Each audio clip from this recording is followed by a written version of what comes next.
ఆదికాండము 43 అధ్యాయము 1 నుంచి 34 వచనముల వరకు వాక్య ధ్యానము.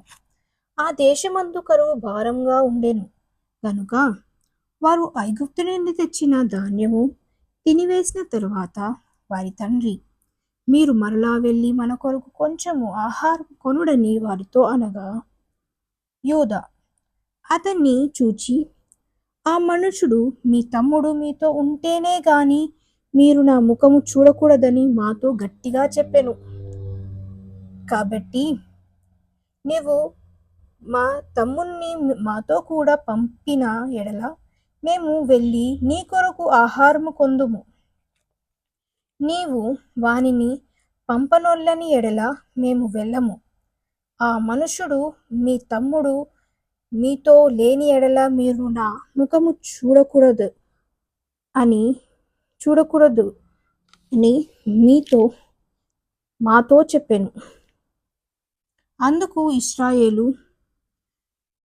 మీకు ఇంకొక సహోదరుడు గలడని మీరు ఆ మనుషునితో చెప్పి నాకు ఇంత శ్రమ చేయనేలా అనగా, వారు, ఆ మనుషుడు మీ తండ్రి ఇంకా సజీవుడై ఉన్నాడా, మీకు సహోదరుడు ఉన్నాడా అని మమ్మును గూర్చి మా బంధువులను గూర్చి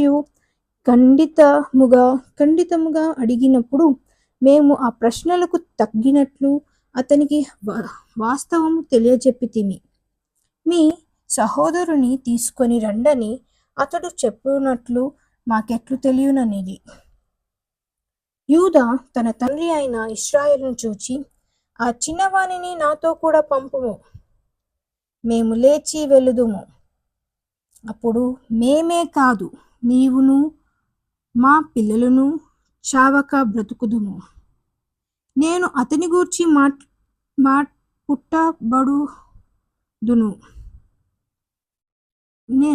గూర్చి పూటబడుదును, నీవు అతని గూర్చి నన్ను అడగవలెను. నేను అతన్ని తిరిగి నీ యొద్దకు తీసుకొని వచ్చి నీ ఎదుట నిలవబెట్టిన ఎడల ఆ నింద నా మీద ఎల్లప్పుడూ ఉండును.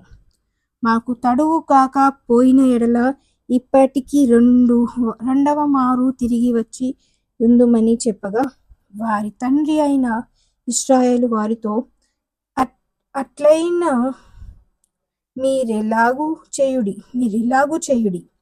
ఈ దేశమందు ప్రసిద్ధములైనవి అనగా కొంచెము మస్తికి, కొంచెము తేనె, సుగంధ ద్రవ్యములు, బోళము, పిస్తా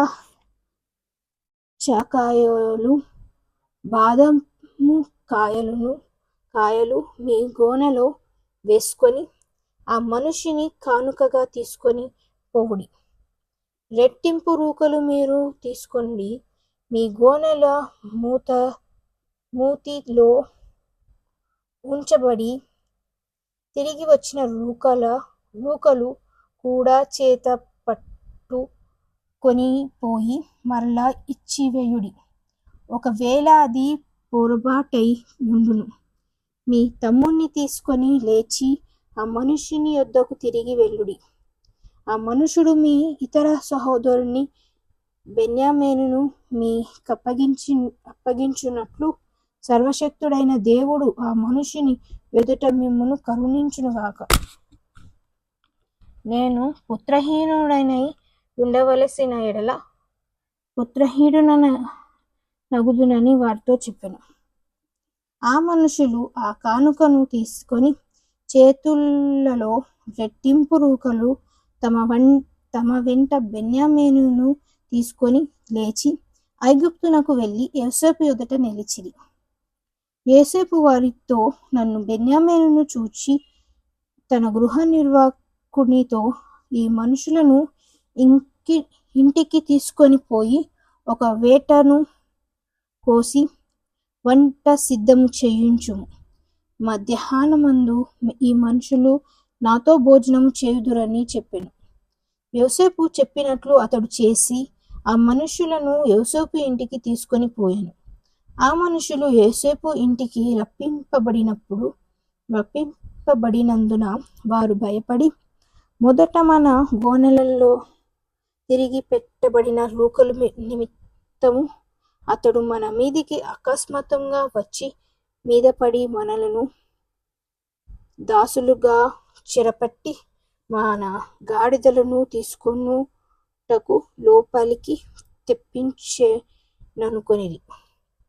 వారు యోసేపు గృహ నిర్వాహకుని యొద్దకు వచ్చి ఇంటి ద్వారమున అతనితో మాటలాడి, అయ్యా, ఒక మనవి. మొదట మేము ఆహారము కొనుటకే వచ్చితిమి. అయితే మేము దిగిన చోటికి వచ్చి మా గోనెలను విప్పినప్పుడు ఇదిగో మా రూకలు తూనికేకు సరిగా ఎవరి రూకలు వారి గోనెముద్దలోనే ఉండెను. అవి చేత పట్టుకొని వచ్చితిమి. ఆహారము కొనుటకు మరి రూకలను తీసుకొన వచ్చితిమి. మా రూకలను మా గోనెలను నెవరు వేసిరో మాకు తెలియదని చెప్పిరి. అందుకతడు, మీకు క్షేమమగునుగాక, భయపడకుడి. మీ పితరుల దేవుడైన మీ దేవుడు మీకు మీ గోనెలను దానమిచ్చెను. మీ రూకలు నాకు ముట్టినవని చెప్పి షిమ్యోనును వారి యొద్దకు తీసుకొని వచ్చెను. ఆ మనుషుడు వారిని యోసేపు ఇంటికి తీసుకొని వచ్చి వారికి నిలియగా వారు కాలు కడుక్కొనిరి. మరియు అతడు వారి గాడిదలకు మేత వేయించెను. అక్కడ తాము భోజనము చేయవలెనని వినిరి గనుక మధ్యాహ్నమందు యోసేపు వచ్చు వేళకు తాను కానుకకు సిద్ధము చేసిరి. యోసేపు ఇంటికి వచ్చినప్పుడు వారు తమ చేతులలో ఉన్న కానుకను ఇంటిలోనికి తెచ్చి అతనికిచ్చి అతనికి నేలను సాగిలపడిరి. అప్పుడు మీరు చెప్పిన ముసలివాడైన మీ తండ్రి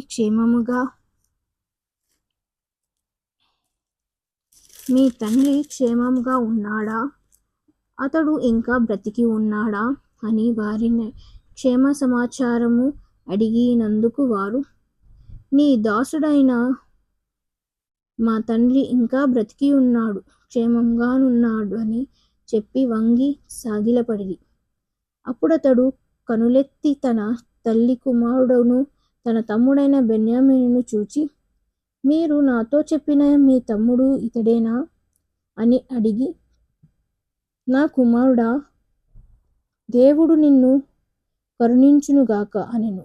అప్పుడు తన తమ్ముని మీద యోసేపు నాకు ప్రేమ పొర్లుకొని వచ్చెను గనుక అతడు త్వరపడి ఏడ్చుటకు చోటు వెదికి లోపలి గదిలోనికి వెళ్ళి అక్కడ ఏడ్చెను.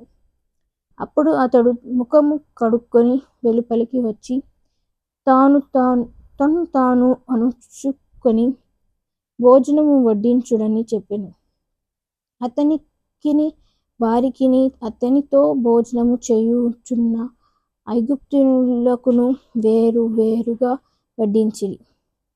ఐగుప్తీయులు హెబ్రీయులతో కలిసి భోజనము చేయరు, అది ఐగుప్తీయులకు హేయము. జ్యేష్ఠుడు మొదలుకొని కనిష్ఠుడు వరకు వారు అతని ఎదుట తమ తమ ఈడు చొప్పున కూర్చుండిరి గనుక ఆ మనుషులను ఒకని వైపు ఒకడు చూచి ఆశ్చర్యపడిరి. మరియు అతడు తన యొద్దట నుండి వారికి వంతులెత్తి పంపెను. బెన్యామీను వంతు వారందరి వంతుల కంటే 5 గొప్పది. వారు విందు ఆరగించి అతనితో కలిసి సంతుష్టిగా త్రాగిరి.